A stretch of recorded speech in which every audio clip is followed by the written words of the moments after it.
Conversations with Niki is brought to you by studyapps.co.za, South Africa's leading education app for tablets. Well, welcome. Conversations with Niki it is. I'm Niki Seberini, delighted to be with you. This is the show where you are entertained, informed, and of course, inspired. I'd like to welcome our syndication partner listeners. That's Eldo's FM, Chai FM, Kawi FM, West Coast FM, MC 90.3 FM in Plettenberg Bay, Knysna FM, Wild Coast FM, and Bay FM.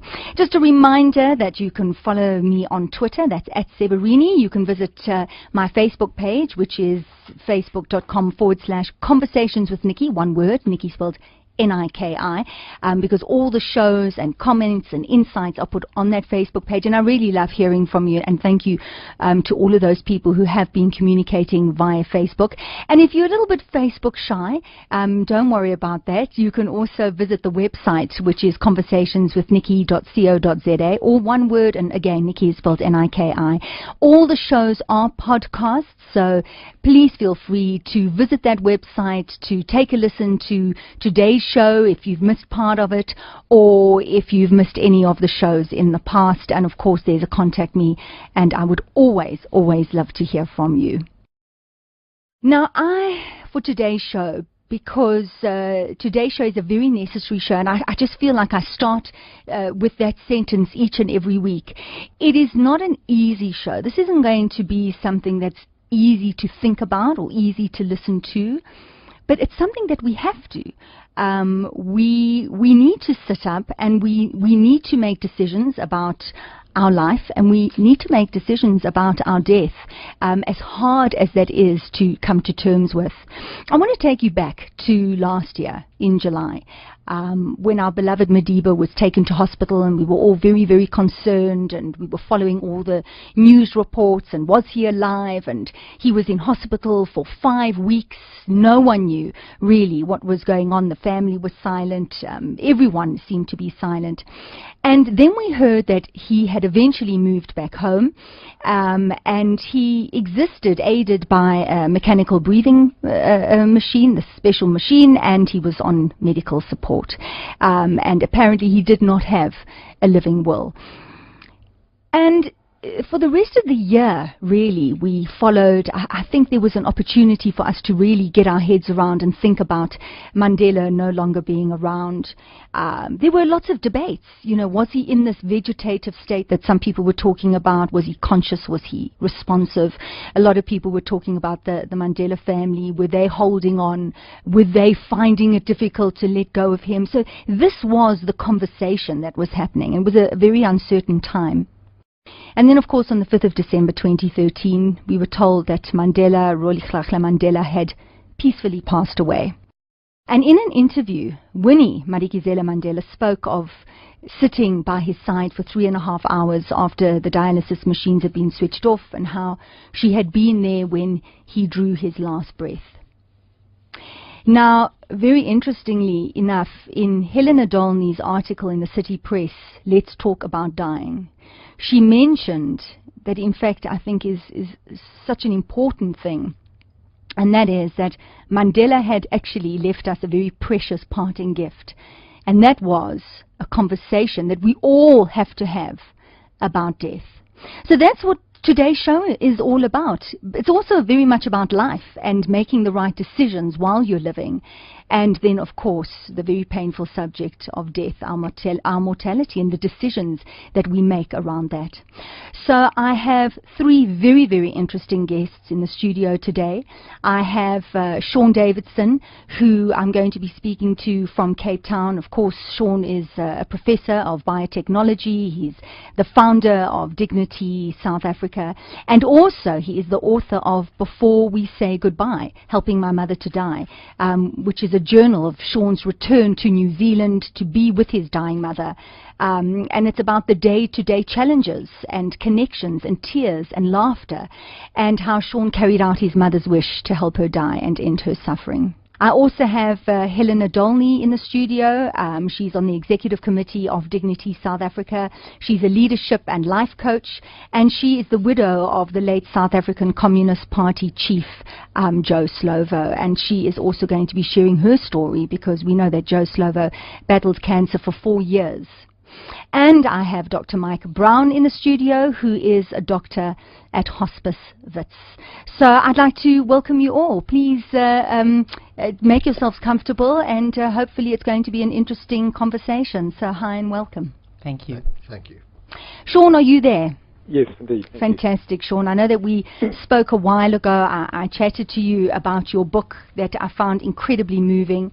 And we had a long discussion about that, and this is really a continuation of that, Sean. But for our listeners who don't know much, I mean, I really very, very briefly summarized the experience. You were there with your mother in New Zealand for her last 3 months. Perhaps you can describe what it was like to live through those 3 months with your mum. My mother was in a desperate situation because she wanted to die. And I've now learned this is actually quite common. We're all going to die, and often we end up in desperate situations. She was terminally ill with cancer. As a doctor, she could have taken an overdose, but she didn't do that. She chose to go on a hunger strike to end her life. Because if you stop eating, there's only one outcome, and that is that you die. If she'd done some research on it, she would have realized a hunger strike is a terrible way to die.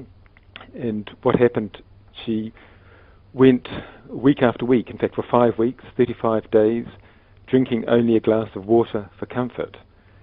And what happened was her body started decomposing to keep herself alive, and in effect she was rotting in her bed. And when I touched her to turn her, which I had to do, I was bruising her. And really she was having the terrible death that she went on a hunger strike to avoid. Because she knew dying from terminal cancer can be very, very dreadful, as Helena will tell you in a moment. But the question should be asked, why did a medical doctor go on a hunger strike? Yes. And the reason is, she could not see an alternative that would be guaranteed to work. She certainly knew about the medications, but she was scared they wouldn't work, that she'd take an overdose and maybe vomit the medication, and she could end up in a worse condition than she was before she took the overdose. And I believe this is a situation that many elderly people in the same situation face. How to end their lives.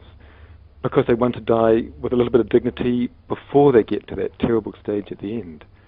Sean, what is it like for a son to be told by his mother, who he has loved and admired his whole life, that she wants to end her life? It's heartbreaking, because even when I was in that situation, knowing she was going to die and mentally prepared for it, each day I was focusing on giving my mother pleasure and, in fact, trying to keep her alive, even though she was going to die. So to be told or to be asked, please help me to die, was really a dreadful request to receive, and a dreadful request for a mother to make of her son. And if the law was a little bit different, she wouldn't have had to make that request. Did she want to end her own life? I mean, she made the choice to stop eating, and then she just drank water. But ultimately, at the end, she asked you to assist, didn't she? She did. She didn't know how long this state of decomposition could continue for. It could go on for more weeks. People have survived a very long time with not eating. She used to refer to Bobby Sands, the Irish IRA hunger striker, who survived 64 days. And really, she was not living at all. This could not be called life, rotting in her own bed. And really, I had no choice to help her, and I'm sure no humane individual would have declined her request for help. Sean, had she asked anyone else, or was it just you that she had confided in? She initially asked a very good friend, who turned down her request on religious grounds. She asked me because I was her sole caregiver at the time, and we were very, very close. We had a very close relationship all our lives, not knowing it would end up in this really unfortunate situation. But in many ways, I think I was probably the most qualified to help her, because I did it out of love and out of compassion. And Sean, what are the laws in New Zealand regarding assisted dying? New Zealand and South Africa are the same. You cannot help a person to die under any circumstances. What does that mean? Well, if somebody is incapable of ending their own life, you can't apply assistance to help them. Okay, sure, even my mother could theoretically have ended her own life jumping off a building, doing all kinds of horrible things. She could have done it herself. That's not breaking the law. But if I helped her in any way, that would have been, and certainly at the end, when she was incapable of doing it, and she had no choice but to ask for help, by helping her, I was breaking the law, as I would have been doing in South Africa. Sean, giving her morphine, you were concerned about that, because when your mother took morphine, it's almost as if you were losing your mother each time you were giving her something for the pain. On another level, she wasn't conscious really. You weren't able to communicate, so you were very uncomfortable with giving her the morphine. Am I correct? That was my understanding. Yes, that's correct. It's sad to say goodbye to the person you're most closest to in life. And giving her the morphine, she was slowly slipping into another world. But keep in mind, she had been getting a prescription for morphine and she chose not to take it. She didn't feel that she was in sufficient pain to take it. And in addition, she wanted to save that prescription in case she needed it later. And I believe a lot of elderly people do that. They save up medication in a secret cupboard in case they need it later. And as it turned out, my mother did need it later. She had saved it and did need it, not thinking that she would.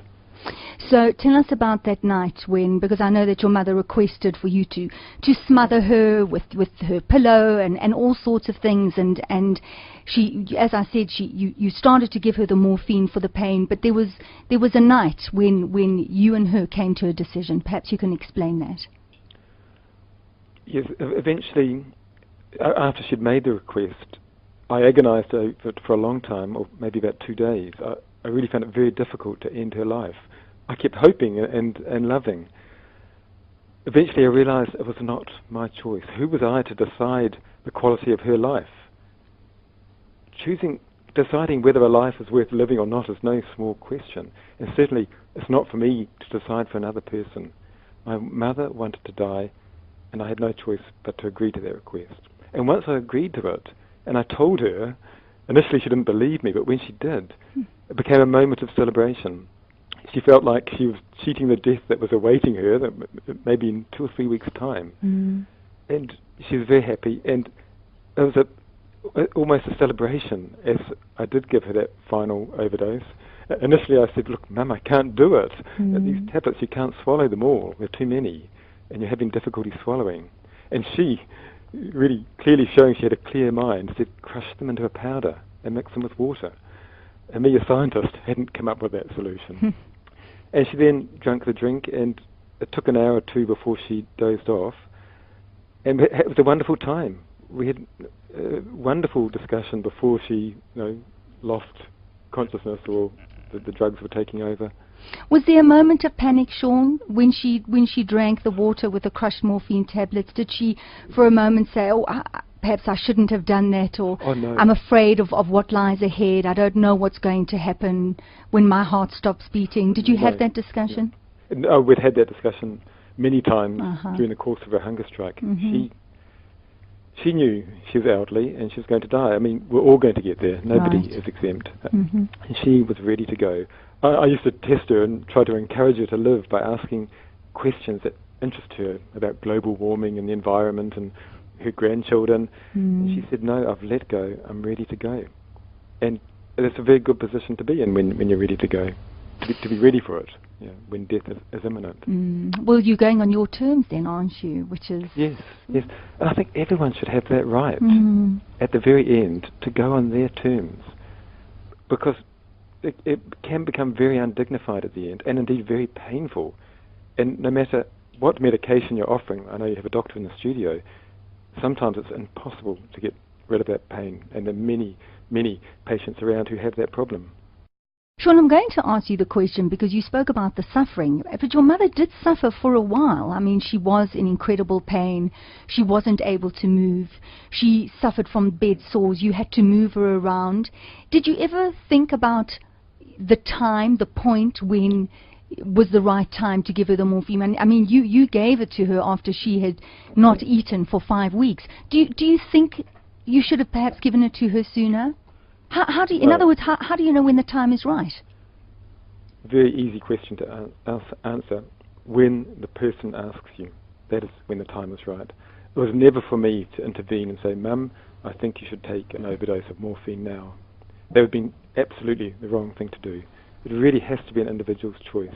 And I was enjoying every moment of her life, even though whether it qualified as life as borderline, but I enjoyed her life, and I was never ever going to suggest she take an overdose. Keep in mind, she was on a hunger strike, and we both assumed she was going to die every day. We were always very surprised. You woke up to that morning. every day. And you describe in the book when you knew that your mom was dead, that you said, Mom, you're free. You're free, Mom. It was a celebration for you. Yeah, it was great. She had crossed over. Yeah. She had done it.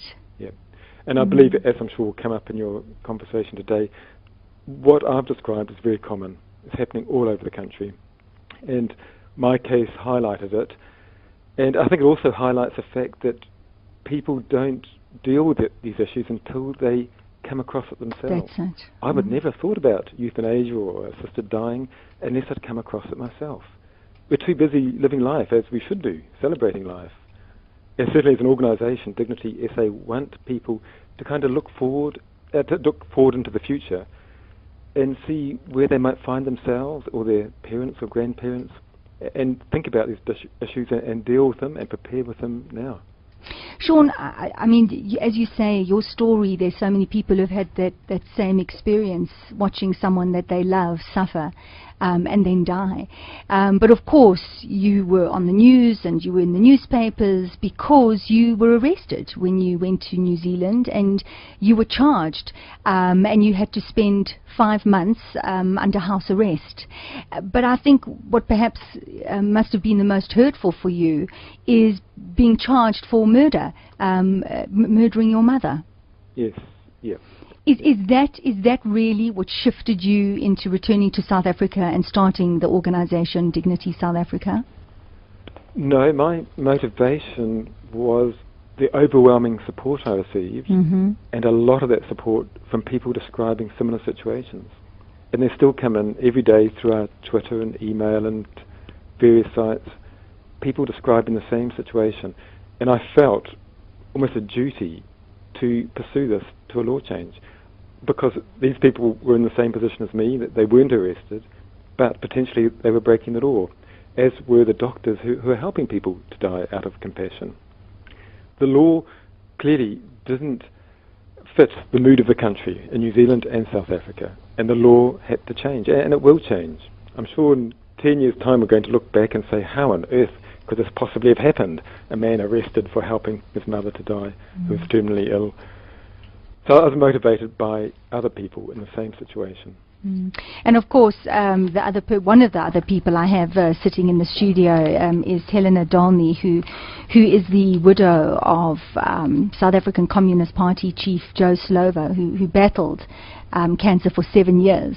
So I'm going to bring you into this conversation now, Helena, because I'm sure, although it's a completely different relationship, I'm sure you can relate a lot to what Sean is saying and the story that he's told and shared.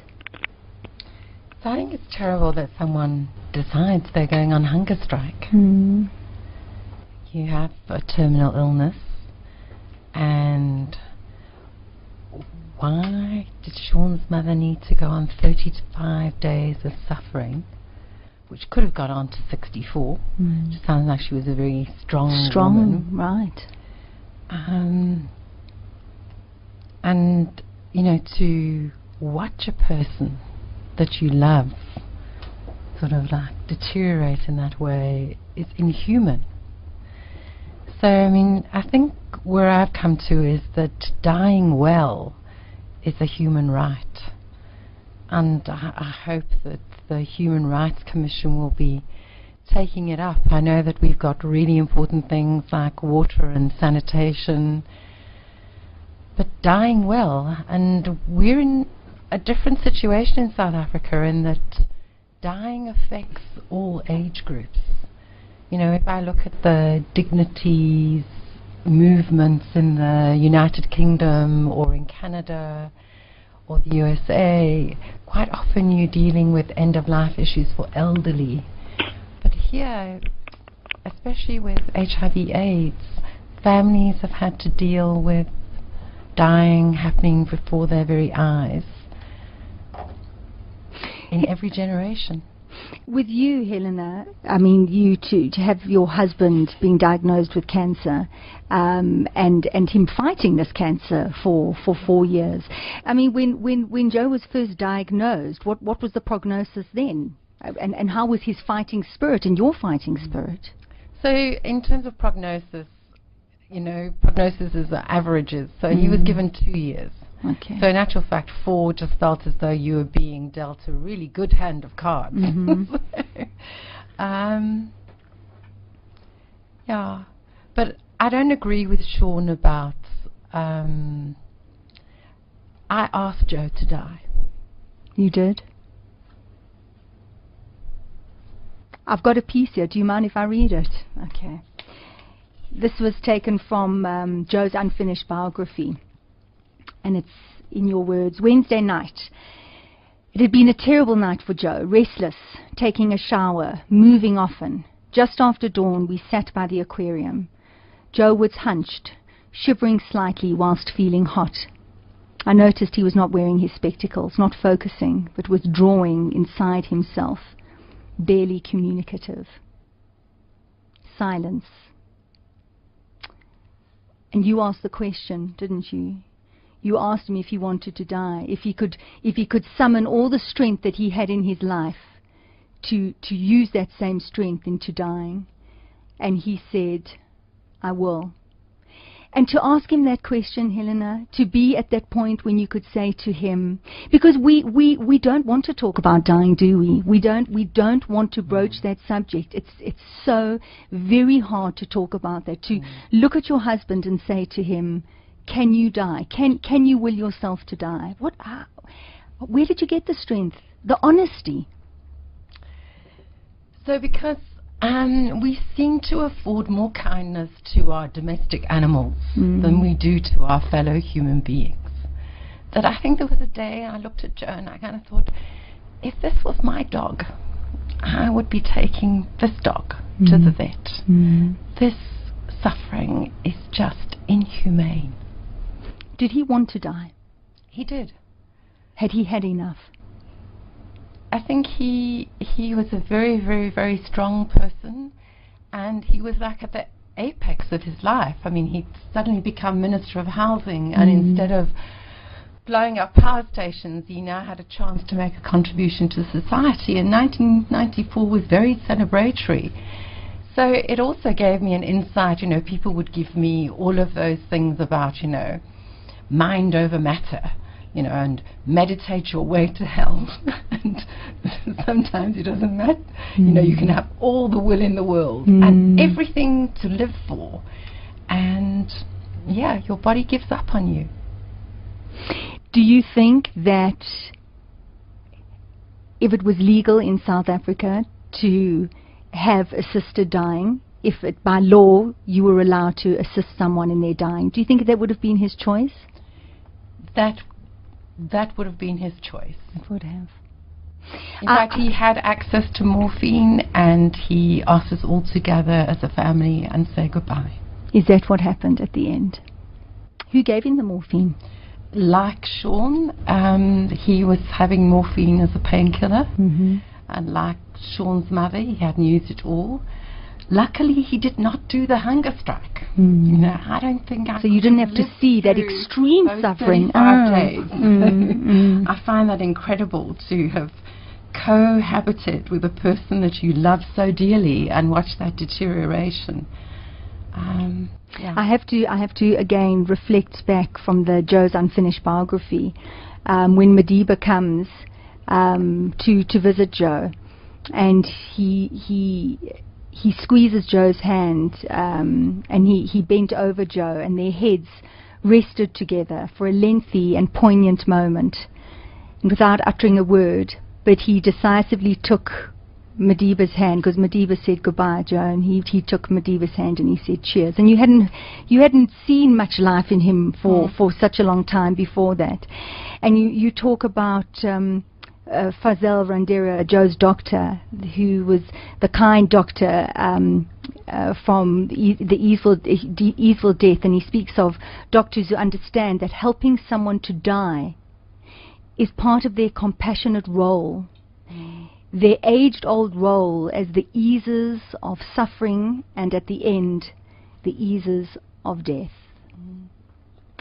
And I've thought so long and hard, because I too have experienced someone who was terminally ill, and we also had to watch her. And there was a great privilege in being able to accompany someone to their death. There is a privilege there, but to see someone suffer for such a long period of time is just cruel, and it's not right. So before we go into talking about Dignity SA, I'm going to ask the kind doctor, Dr. Brown, to come in here, because you're hearing such an emotional response to people who have a terminal illness, and you're dealing with terminally ill people all the time, Doctor. I mean, you're with hospice, and you're helping with palliative treatment, which is really just the management of pain.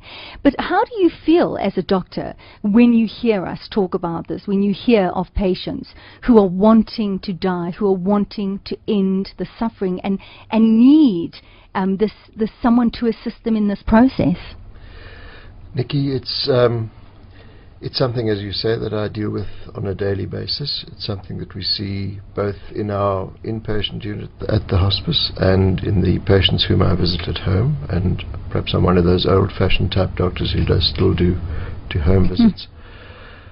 I sat and watched my father going through this process, and he died last year in May after a fairly lingering illness. And it is very painful, as someone who loves the suffering patient, to sit through and to watch that. And so what we try to do with our approach to palliative care is to, as you've said, ease the suffering where we can. And I'm not going to promise that we can always ease suffering, but we do have available to us powerful medicines. Morphine has been mentioned, which is but one of the medications available to us, and we have other sedating agents which we can use, which decrease the patient's physical awareness of the situation that they're in. And with a combination of medications, our aim is to relieve pain and to relieve suffering. And I think we have to look at this as a holistic activity, because there are many elements that come into the process that as we're in the dying process. There is the loss that the patient may be feeling, the loss of their independence, the loss of their ability to interact with their family, the loss of their role in life. So many things that may be going through their minds at the time. There are the physical afflictions, pain. And pain is something that most people, as they approach the situation and they have a diagnosis of a life-threatening illness, whether that be cancer, HIV/AIDS, or whatever it may be, chronic heart failure, pain is something that patients rightfully are afraid of. And it is one of the elements that we are quite good at being able to manage in most situations. So pain is something that we focus a lot on. But there's also the emotional distress. There's spiritual distress. There are so many elements that come into it. And so we think that if we can provide a holistic approach to managing the patients in this situation, that the process of dying should be as important as the process of living. And our approach is to allow patients to not exactly celebrate, but almost welcome and embrace the process of the death that they have been told is imminent. And how does one do that? Well, it's a team approach. It's not something that one person can do. It's not something that I, as a doctor, purveying medication can do. It's something that really needs the involvement of the patients themselves, their families, those that are dear to them and that are important to them. It's having a team of counselors, a team of spiritual support. It's all encompassing. Things that we in our day-to-day life think of as normal activities, and the support that we have in our day-to-day lives, that support needs to be continued through the process of the person dying. And the person dying should not be shut off and removed from that interaction with those that are important and the activities that are important to them. So we can provide, I believe, a way of holding that patient and giving them a dignity in the dying process. I'm just listening to you, and I can only imagine then that people approaching hospice may not necessarily be approaching at the right time. When I think of hospice, I think of the last few days of life. And if you're talking about this whole holistic approach with helping someone change a perception or the whole experience, this takes time. And I think that it's very important to get the message across that people who have been diagnosed with a terminal illness to approach hospice at an earlier stage. Let's continue with the discussion in a moment. We're going to take a quick break and we'll continue with this important topic. Hi. My name is S.V. Prinsloo, and I'm the HOD of IT Integration at Bridwin Preparatory School in Melrose. We started using study apps about 6 months ago and have seen astonishing results. We were quite amazed to see how quickly the kids have been able to use study apps and the benefits it has shown with regards to reinforcing what they've already learned inside the classroom. I would highly recommend study apps for any school. Studyapps.co.za. Well, if you have just tuned in, welcome. This is Conversations with Niki. I'm Niki Seberini, and it's so wonderful to be with you. Thank you very much for tuning in. I would like to welcome our syndication partner listeners. That is Bay FM, it is Wild Coast FM, Knysna FM, MC 90.3 FM in Plet, West Coast FM, Kawi FM, Chai FM, and Eldo's FM, and always giving out that website number details just so you can visit the website. If you do miss part of the conversation and you'd like to listen to the podcast, it's www.conversationswithniki.co.za. One word, and Niki spelled N-I-K-I. We're having such an important conversation today. You know, we plan for so many things in our lives. We think about the kind of education we're going to have and what we're going to be and what our career will be and our wedding, and if we're going to get married, how many children are we going to have, and we have life policies and medical aids and all sorts of insurance policies, and it's plan. But we seem to fall short when it comes to planning for something that is inevitable, and that is our death, the way we leave this world. Gosh, it's a difficult thing to think about, and certainly a difficult thing to plan. But we're talking about Dignity South Africa, and I have representatives from Dignity South Africa who are talking about assisted dying. And I think that unless you have walked that path, and unless you have been with someone that you love dearly who has died from a terminal illness in a very painful, protracted way, it's quite difficult to get your head around this concept of assisted dying. But that's what we're talking about, and I do hope that you are finding today's conversation beneficial in some way, and I hope that we can continue with this debate on my Facebook page or on the website, and we can continue with this conversation, because Dignity South Africa is looking for support, and they need to be having conversations with us as South Africans, because it's up to us to see and decide whether we want the laws changed around assisted dying or not. I have 3 people on the show that are joining this conversation. Sean Davison, who's speaking to us from Cape Town, and Sean was sharing his story of how he helped his mother die in New Zealand. He's a professor here in Cape Town, and he started Dignity South Africa. I have Helena Dolny also. She's an executive on the executive committee of Dignity South Africa, and she's the widow of the late South African Communist Party chief Joe Slovo, and she described Joe and how difficult it was to watch him die, and how as a wife she turned around and asked him to die, and just how difficult that must have been. And I also have Dr. Mike Brown, who is a doctor at Hospice Wits, and we've been talking about the holistic approach that hospice has towards terminally ill patients. And just before the break, I just, based on what Dr. Brown had said, just felt that people need to really think about approaching hospice or looking for assistance a lot earlier in their diagnosis than really leaving it up to the last few days. And Helena, you said something off air, and let's bring you in with this example that you have. So several of us in the studio are sort of quite young and sort of young hunks and probably not thinking about dying at all. Yes.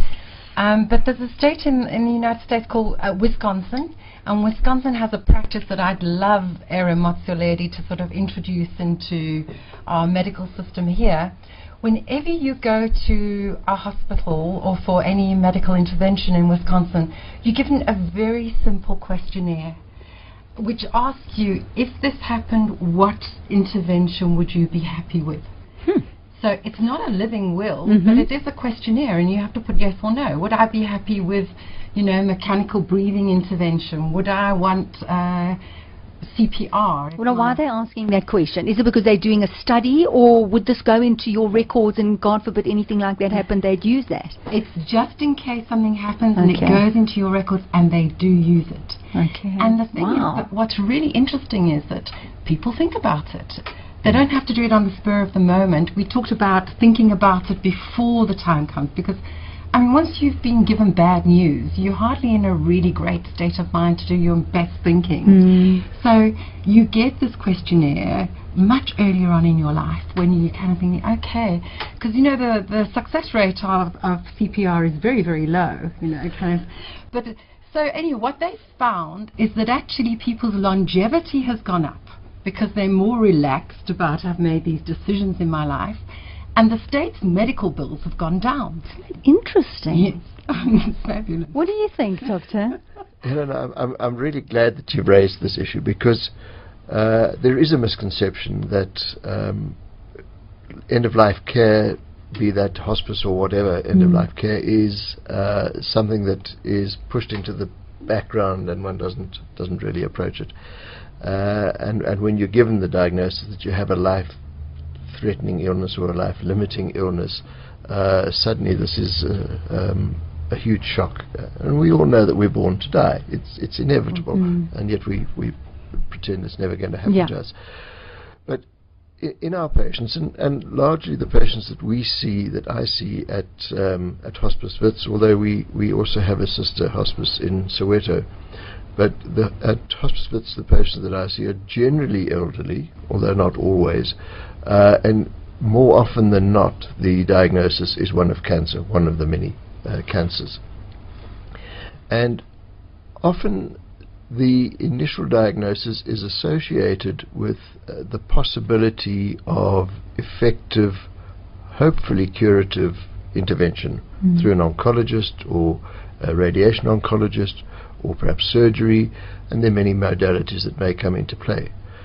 And patients will very often opt for that, again, because we don't want to face the possibility of our own death. During that process, which may go on for a number of months or longer, we would think that that's a good time for patients to start thinking about, what if this isn't effective? What if I don't go into remission? What if I have to face the possibility of this being a situation where the disease is going to progress? And it would be very comforting for us to be able to work with those patients early on and provide the full range of psychosocial support that people would need. we may not do anything in terms of medical care. That's being taken care of by the oncologist or the radiation oncologist or the surgeon. That's fine. We might be able to help with pain management.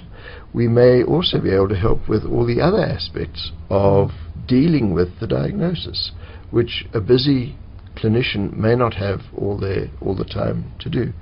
And it's a parallel process where, as the one fades away or becomes less important, the other becomes more important.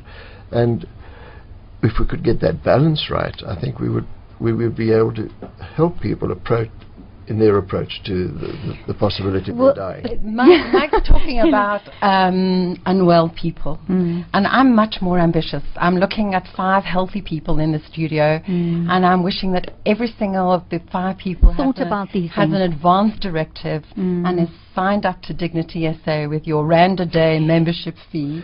You know I why? work as a life coach, and you live well. I think people live well if they also encompass death in their life. Thought about it. Because I think that what the difference is when you're young, you still don't think you're going to die. So even though you think about it and you make those decisions, you're invincible. I mean, the youngsters are nodding their heads. They're invincible. But how many people do they know that have died? But when I think when you do have an illness, and it's and you're going through the process of the treatment, do you really want to let go of that hope and consider that maybe it won't work, and that if it doesn't work, what you would want? Do you know how difficult, because then you would perhaps, I don't know, maybe I'm projecting, oh my goodness, does that mean I'm giving up? Absolutely, and I think that's perfectly understandable. I think it is important, though, to face the reality, and how one addresses that with each individual is up to really the skill of the counsellors, their training, their background, and their sympathy and empathy, more empathy than sympathy, for the situation that person is in. And it certainly is possible to do that, and it's not a one-off event. This is a process, and it takes time. And I think the more time we give everybody to be able to adjust to the situation, the better. We often see patients coming in to the hospice, either in home care or into the inpatient unit, where it's really late in the disease. And we all of us, the home care sisters, the counsellors, myself, we all regret that we haven't had the opportunity of an intervention with that person from earlier on. You raised the point of an advance directive, or what sometimes is referred to as a living will. And while that may or may not have status in law and may or may not be enforceable, it certainly is a very clear indication of the patient's wishes. And I think that's very important. Certainly as a clinician, it helps me to know where that patient's mind was at the time that they made that advance directive, and what they see as being the way they wish to be treated. Because it's our intention to treat people with dignity.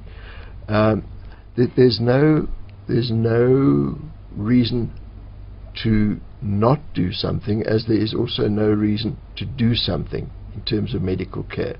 One can elect not to manage a certain situation, as one can elect to intervene. Because if an intervention is going to be futile in its nature, it doesn't have to be, it's not forced upon any doctor to intervene in the event that the outcome is likely to be futile. So then you would go for palliative and look at the management of the pain. But I do have to ask you this question now, doctor. We look at Sean's mother. She was a doctor. She was diagnosed. She knew what was going to happen, and she didn't want to suffer. So if you have all of those interventions and you ask those questions, and the person turns around and says, well, I don't want to live. Not just I don't want the treatment, but I actually don't want to live. Then what do you do with that? Because in this country, there's nothing you can do with that right now, is there? It's a very difficult question. It's something that we face not infrequently. Patients do express that. I don't want to live. It raises questions. It raises questions about, why don't you want to live? What is it that in your condition, as you face it, is causing you to ask me to end your life for you? Is it the pain? Is it the fear of pain? Is it a concern about being a burden on your family? Are you concerned about the loss of dignity that you may face during the days or weeks leading up to your death? Why particularly are you asking for your life to be ended sooner than it may otherwise be? And I think often when we have that request, it's a reflection on how we care for the person and how much time we've had to care for that person, perhaps in advance of that situation. Because if we're providing proper palliative care, and if we're providing the social, the psychological, the emotional, the spiritual support in an appropriate manner, and if we're providing the physical care of suffering and incontinence, of pain, of the indignities, if we're doing that appropriately, is there a need for someone to feel that they want to end their life earlier? But I just have to say that we can't say, because it's up to each individual who's going through that. And while we may turn around and say we're going to give you the dignity and we're going to control or manage this pain, we are not that person going through it who is lying there desperate, not being able to stand up and take care of their own hygienic needs or do anything like that. So I think that this is possibly the stance, and I hear exactly what you're saying, Doctor, and I really do. But I think that's where I'm going to bring you in, Helena, because Joe wanted to end his life. Sean's mother wanted to end her life. So it's around quality of life, isn't it? There's a lovely story, a guy called Adul Gawande, who wrote What Doctors Should Do When They Can't Save Your Life. And one of the counsellors, her father's going to hospital, and he's having a very, very serious back operation, and it doesn't go well, and the doctors come out and say, we need to take him back into surgery, we can do this, it'll take him 2 years to recover, and shall we go ahead? And she's had a conversation with her father several weeks before, and she said, what is it that you need, Dad, in order to want to carry on living? And he said, if I can eat chocolate ice cream and watch baseball, then I'm fine. And so she said to the surgeons, will he be able to watch TV, have all his faculties, and slurp down his chocolate ice cream? And they said yes. So she said, please go ahead. And he had 2 years of very difficult rehabilitation, and then lived another 6 of good quality of life. But that's what he wanted. Somebody that I'm close to, their mother, who was in their 90s, stopped reading last year, and the loss of being able to read. My mom's 87. She is bedridden. She is able to look after herself in terms of bathroom needs, going to backwards and forwards to the bathroom in a wheelchair. She doesn't watch TV anymore, the flickering light bothers her eyes. But she has pleasure from books, and she has pleasure from her family. So she's nowhere near ready to die. For her, she has her quality of life. Joe's quality of life, everybody's parameters are different. Sean, there was a magazine article about a young man by the name of Heinrich Berger, who's 42 years old, and he had been in a terrible accident. He's a doctor, and he's now a quadriplegic, and he's in a terrible amount of pain. So this isn't a man who has been diagnosed with a terminal illness, but he does not want to live. He is in constant agony. He has no quality of life, and he can't afford to fly off to Switzerland and go to one of those clinics where they help with assisted suicide. But he can't do it in the comfort of his own home with his family and with his friends. What are your thoughts on that, Sean? Berger became a very good friend of mine. He contacted me initially through Dignity South Africa, and I got to know him. He was the most wonderful person I've met, the most beautiful soul. We became very good friends, and initially I was going to help him travel to Switzerland to end his life, and as you said, it became too complicated. Now, he was a quadriplegic, a medical doctor, unable to move his arms or legs, very limited quality of life. he, unlike elderly people or terminally ill people who can in fact end their life if they're desperate enough or attempt to end their life, he was incapable of doing it because he couldn't move his arms or his legs. And to me, really, it should be more important that the law accommodate them than a terminally ill person who can potentially end their life. But in the meantime, we're seeking a law change only for the terminally ill. Just to update you on that story, Heinrich Berger did end his life about a month or two ago. He left his home and made a plan to take an overdose and end his life. And he was desperate to end his life. He really was desperate. And following his story in the U magazine, they did in fact update the story. I've had numerous requests from quadriplegics seeking advice on how to end their life when they're quadriplegic.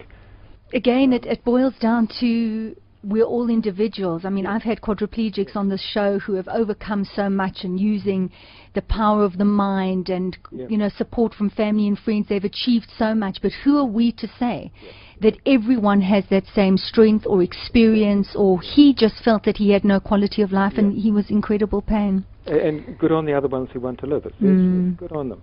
But can I just touch again on the elderly suicides? I think it's at the crux of the debate today. The statistics show that an elderly person is 2 to 3 times more likely to commit suicide than a younger person under 65. Really? And the ratio of completions is successful as 4 in 1 as opposed to 16 in 1. 1 in 16 younger person succeeds, 1 in 4 elderly person succeeds.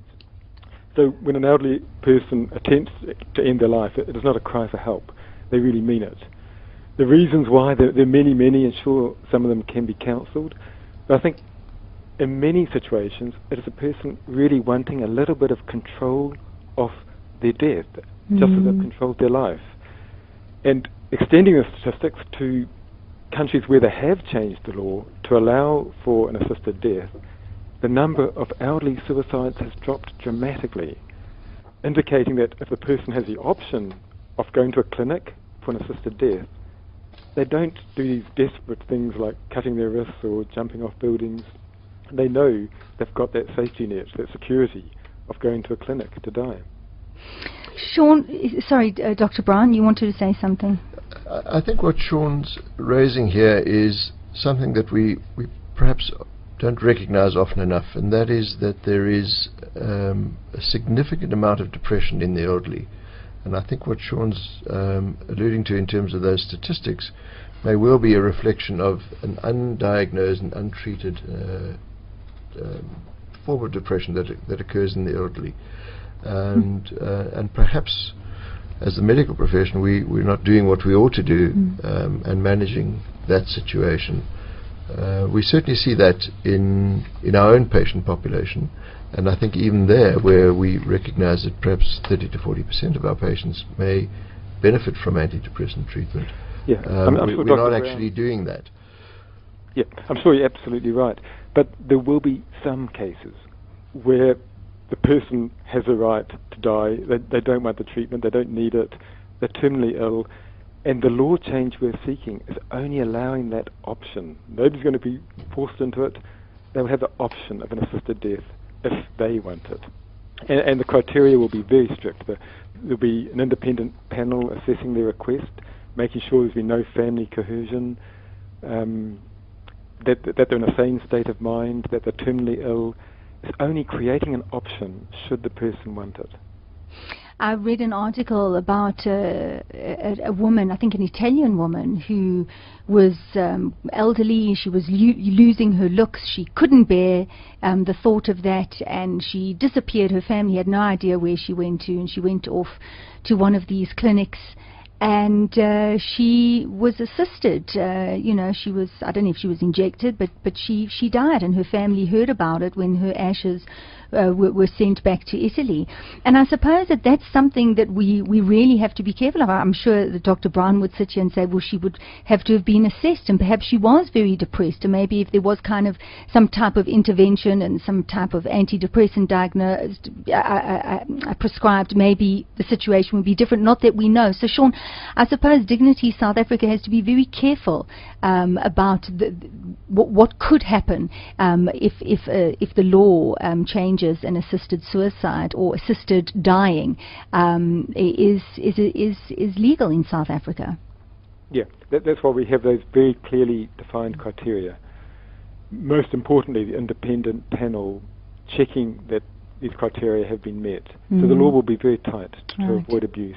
And that's why we're drawing a very clear line only for the terminally ill. Many people I've spoken to say, why are you not going further? I mean, there's so many more cases that should have the option for an assisted death. But the reason is we want to get the law changed. And if we don't have a clear line, we'll never get it changed. I certainly believe it should go beyond terminally ill. Helena, you were going to say something. So my understanding of the clinics, the Swiss clinic, and having watched an Australian movie of a 35-year-old who had been born with bowels that didn't work, and again deciding that after 35 years did not wish to live anymore.